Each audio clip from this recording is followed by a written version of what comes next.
Prudenza, buonsenso e rispetto delle regole del codice della strada. Questo quanto richiesto a tutti coloro che quotidianamente scelgono le due ruote per i propri spostamenti. Non basta infatti montare in sella e sfrecciare lungo le strade trafficate. Spesso chi lo fa senza prestare attenzione, oltre a causare incidenti, mette a grave rischio la propria incolumità.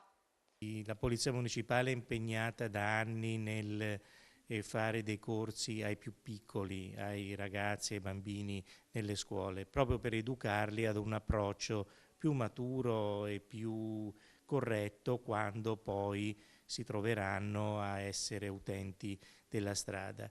Ma sono le regole del buonsenso, della cautela. È chiaro che in una città con 65.000 studenti universitari e la maggior parte si muove utilizzando la bicicletta, si possono creare delle confusioni.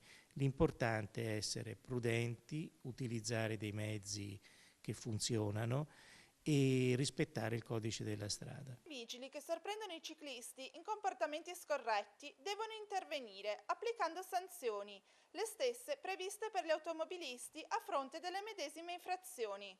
Spesso si vedono infatti i ciclisti sfrecciare lungo i passaggi pedonali, andare contromano o che si mettono nelle rotatorie attribuendosi a prescindere la precedenza, o ancora ciclisti che occupano la careggiata procedendo allineati in due se non più persone.